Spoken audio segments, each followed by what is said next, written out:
This is a presentation on Boral Limited 2010 Annual Report. Boral Limited supplies and manufactures a wide range of building and construction materials in Australia, the United States and Asia. The company operates internationally through four main operating divisions including Boral Building Products, Boral Cement, Boral Construction Materials and Boral Construction related businesses. As seen on the rough diagram, this is a group structure of Boral Limited. Boral Limited has many investment in subsidiaries, associates and jointly controlled entities all around the world.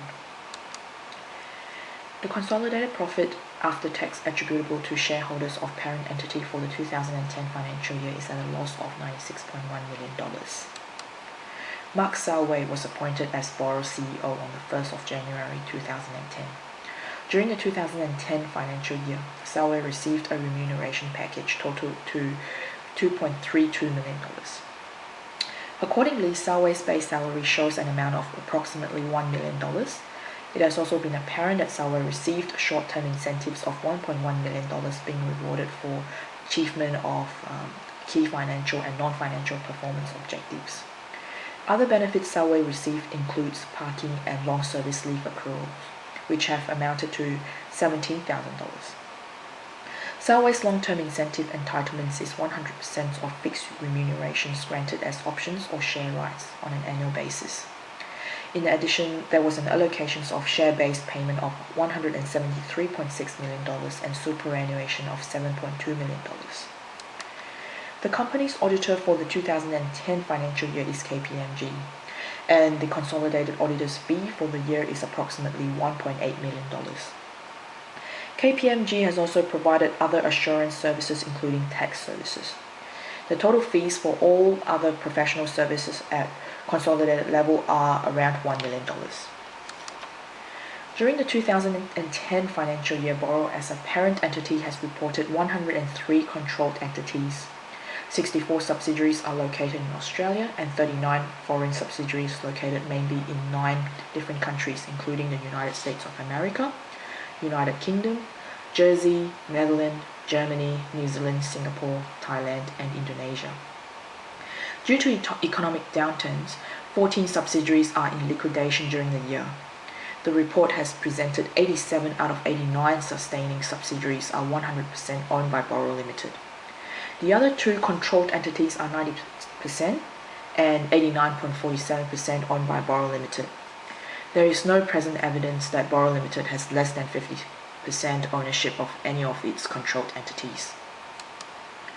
For the 2010 financial year, there are 14 investments in associates, which total to $294.1 million in value.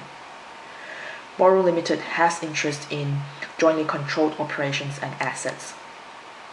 Jointly controlled operations or jointly controlled assets involves the ventures combining their operations resources, expertise, and jointly owning assets in order to manufacture, extract, create, or build. A jointly controlled operations and a jointly controlled assets is different from a jointly controlled entity because it does not involve the establishment of a corporations or other entity that is separate from the ventures themselves. It is common in practice to describe jointly controlled operations and jointly controlled assets as unincorporated joint ventures because of the absence of corporate structure. The interests of Boral in unincorporated joint ventures and jointly controlled assets are brought into account by recognizing its financial statements, the assets it controls and the liability it incurs, the expenses it incurs and its shares of income that it earns from the sale of goods or services by joint venture. In reference to Boral Limited, the entity presents to have interest in 14 jointly controlled operations and assets as those business activities are conducted under joint ventures arrangement involving purchases and sale of products, dividends and interest. The consolidated goodwill for the financial year 2010 is $275 million. And Boral identified its CGU, which refers to cash generating units according to the business type and country of operations for the impairment test purposes. There has been an impairment of goodwill in 2010 financial year of $4.3 million. Boral has formed a tax consolidated group effective in 1st of July 2002 and operates as a parent entity for income tax purposes. Boral has made the segment disclosure in Note 2 according to the management approach in AASB 8, under which all operating segments are presented on the same basis as that used for internal reports, and it's reviewed by the CEO.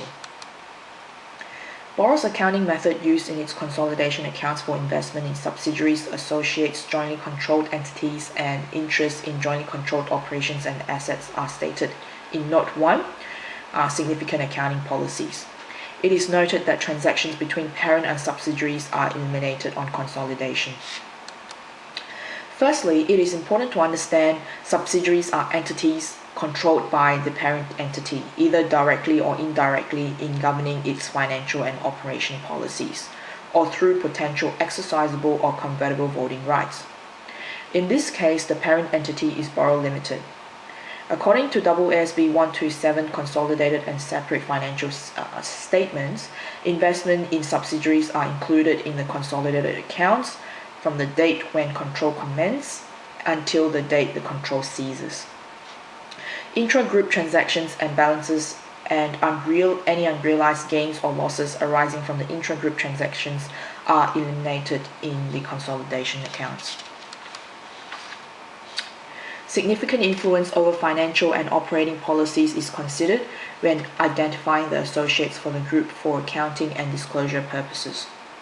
According to AASB 128, investment in associates, the share of the total recognized gains and losses of associates are included in the consolidated accounts based on equity accounting method, from the date when significant influence commences until the date that ceases.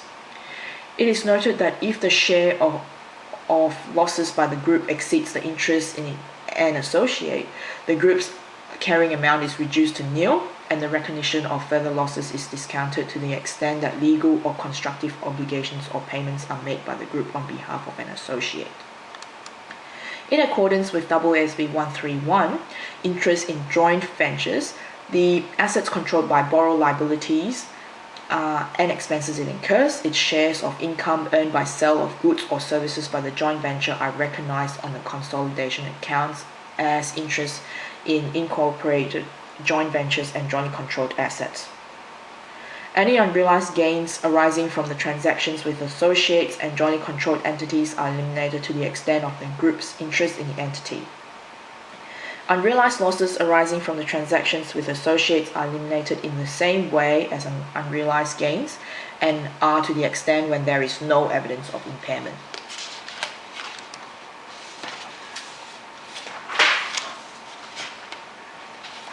Starting on 1st of July 2009, the group has adopted the following AASB interpretations.